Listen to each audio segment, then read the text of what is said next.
You have to own your own happiness. Take it away from other people demanding that they make you happy.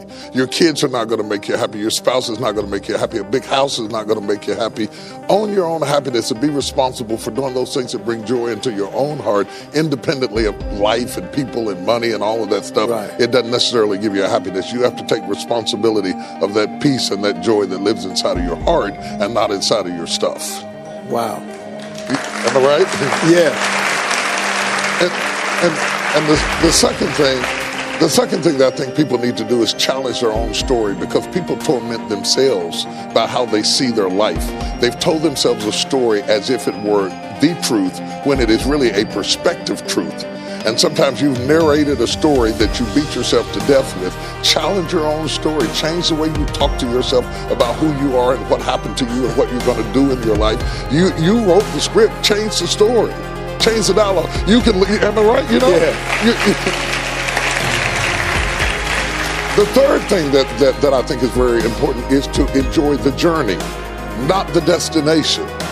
A lot of us delay our happiness. When I get to this level, when I get my degree, when I get the kids, when I get married, I'm going to be happy. Enjoy the journey. Enjoy the whole step, the whole process. Every day that you get up to strive for whatever it is you're after. You know, I'm a goal-oriented guy. Yeah, absolutely. But you don't celebrate when you get to the finish line. Celebrate all along the way. Celebrate all along the way. Yeah, man. You know, that's so true, because I hear people talking about a million, man. When I make $1 million, I'm going to do this right here. Well, look, if you've been making $25,000 a year, and all of a sudden you're making $100,000 a year, I got news for you, man. You need to go eat a piece of cake and put a candle in it or something, because that's a big jump. And like you say, enjoying the journey is just realizing that there's joy in the process. That, and then I put me on my calendar. Put me on my calendar, because I want my attention too. Because if you don't see yourself as valuable, nobody else will. You know, nobody else will. The other point is make relationships count. Making your relationships count, because everything is about relationships. First of all, your relationship with God. That's a very important thing to have, because as long as you know that there's somebody in charge, you don't have to bear the brunt of the responsibility and the weight of what's going on in your life. Yeah. You can talk to the boss. Okay. Yeah. Number two, enjoy your relationship with yourself. If you don't like you, it makes it hard for me to like you. Because people, when you walk into their atmosphere, they draw you into the cosmos of their own drama.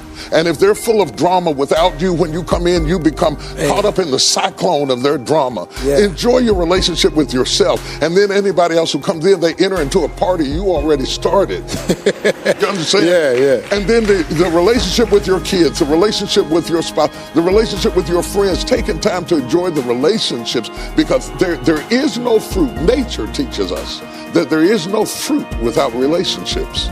You cannot be fruitful by yourself. In business, in home, in life, in church, I don't care what it is, you are no more than the relationships you surround yourself with, and make sure that those are good ones. The fifth thing, Yeah. No, go ahead. I'm loving it, man. Is this good? Yeah, this is really good. The fifth thing that I really ascribe to is balance work with play. You can't do all of either one and be successful. And to those whom much is given, much is required. And if you work really hard, you're a really diligent person, make sure that you do some play to balance your life out. If you play real hard but you don't work very much, you're going to be fun, but you're going to be hungry. You know what I'm saying? You got to balance work with play.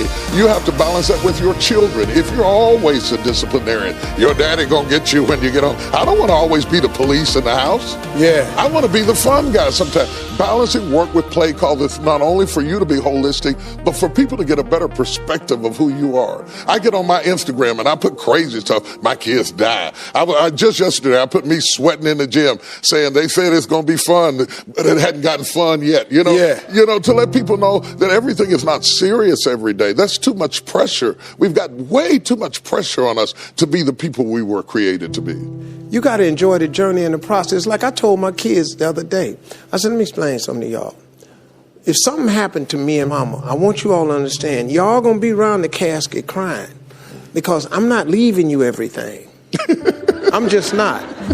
I'm going to spend 85% of my income on me and your mama. Right. Yeah. Right. I'm going to leave about 5-10%. That's it. The rest of the money, me and your mama going somewhere. We can, Dad, we can't go on vacation. No, I want to be just with your mother. Well, here's the thing that people don't understand about children. It is not what you leave to them that makes them great. It's what you leave in them. And if you leave enough in them, you don't have to worry about what you leave to them. If you leave more to them than you leave in them, they will run through everything you left to them. Yeah. But if you leave enough in them, you don't have to leave so much to them because they can go out there and make their own way in life.